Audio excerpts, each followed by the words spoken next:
New TV Telugu. ఇప్పుడు Telangana top 10 చూద్దాం.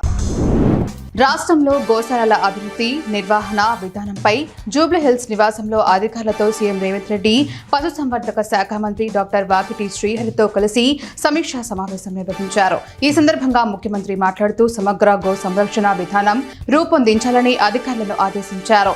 భక్తులు అందించే కోడలపై శ్రద్ధ చూపాలన్నారు. పశుసంవర్ధక శాఖ స్పెషల్ సిఎస్ సభ్యసాచి గౌష్, సీఎం ప్రిన్సిపల్ సెక్రటరీలు పాల్గొన్నారు. నారాయణఖేడ్ ఏడీఏ నూతన కుమార్ రైతులకు పలు సూచనలు చేశారు. విత్తన శుద్ధి చేస్తే నెల రోజుల పాటు పంటపై ఎలాంటి తెగులు రాదన్నారు. రైతులు పెట్టుబడులను తగ్గించి అధిక దిగుబడులు సాధించాలని సూచించారు. ఇందుకుగాను అందుబాటులో ఉండే వ్యవసాయ అధికారులను సంప్రదించి సలహాలు సూచనలు పాటించాలన్నారు. పచ్చి రొట్టె జిలుగా పొలాల్లో చేయాలని సూచించారు. వారి తూకాలు వేసేటప్పుడు విత్తన శుద్ధి తప్పనిసరిగా చేయాలని రైతులకు సూచించారు.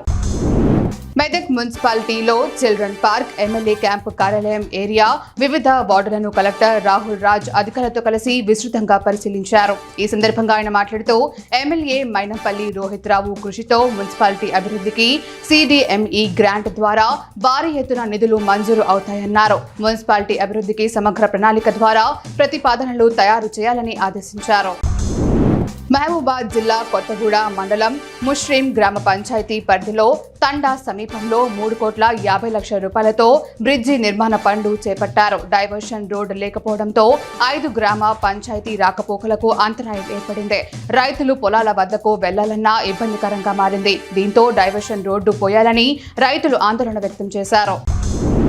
మంచిర్యాల జిల్లా దండేపల్లి మండలంలో షాకింగ్ ఘటన చోటు చేసుకుంది. ప్రభుత్వ స్కూల్ బిల్డింగ్ బిల్లులు ఇవ్వట్లేదని స్కూలుకు తాళం వేసి గడ్డి మందు డబ్బా పట్టుకుని జి తిరుపతి అనే వ్యక్తి నిరసన తెలిపాడు. వెల్గనూర్ జిల్లా పరిషత్ సెకండరీ పాఠశాలలో గతంలో నిర్మించిన డైనింగ్ హాల్ బిల్లు ఇంతవరకు రాలేదని, అప్పులకు వడ్డీ కట్టలేక ఇబ్బందులు పడుతున్నానని ఆవేదన వ్యక్తం చేశారు. తనకు బిల్లులు ఇవ్వకుంటే చావే శరణ్యమని మండు దబ్బాతో నిరసన తెలిపారు. ఖమ్మం వ్యవసాయ మార్కెట్లో పత్తి, మిర్చి ధరలు ఈ క్రింది విధంగా ఉన్నాయి. క్వింటా ఏసీ మిర్చి ధర 14,000 రూపాయలకు జెండా పాట పలకగా, క్వింటాస్ నాన్ ఏసీ మిర్చి ధర 10,000 రూపాయలకు జెండా పాట పలికింది. అలాగే క్వింటా పత్తి ధర 7,100 రూపాయలకు జెండా పాట పలికినట్లు మార్కెట్ కమిటీ సభ్యులు తెలిపారు. నిన్నటితో పోలిస్తే ఏసీ మిర్చి పత్తి ధర స్థిరంగా ఉండగా, నాన్ ఏసీ మిర్చి ధర 200 రూపాయలు తగ్గినట్లు వ్యాపారస్తులు తెలిపారు. దళితుల పట్ల ఆదోని ఎమ్మెల్యే డాక్టర్ పాదసారథి గౌరవం చాటారు. ఆదోనిలో దళిత పారిశుద్ధ్య కార్మికుల కాలు కడిగి ఆ నీళ్లను నెత్తిన చల్లుకున్నారు. ఆదర్శ నాయకత్వానికి నిదర్శనంగా ఆదోని ఎమ్మెల్యే డాక్టర్ పాదసారథి మరోసారి తన వినయాన్ని ప్రదర్శించారు. దళితుల కాలు స్వయంగా కడిగి ఆ నీటిని తన నెత్తిపై చల్లుకున్నారు. దళితుల పట్ల సమానత్వ భావన కలిగి ఉండాలని ఈ కార్యక్రమాన్ని నిర్వహించారు. జిల్లా స్థాయి గొర్రెల పెంపకం దారుల సమావేశాన్ని ఈ నెల 22 నిర్వహిస్తున్నట్లు అఖిల భారత యాదవ మహాసభ జిల్లా గౌరవ అధ్యక్షుడు DCCB డైరెక్టర్ మేకల మల్లిబాబు యాదవ్ తెలిపారు. ఈ మేరకు ఖమ్మంలో సమావేశ కరపత్రాలను వారు ఆవిష్కరించి మాట్లాడారు. ఖమ్మం బైపాస్ రోడ్డులోని రామకృష్ణ ఫంక్షన్ హాల్లో జరిగే సమావేశానికి కురుమ యాదవులు హాజరై విజయవంతం చేయాలని కోరారు.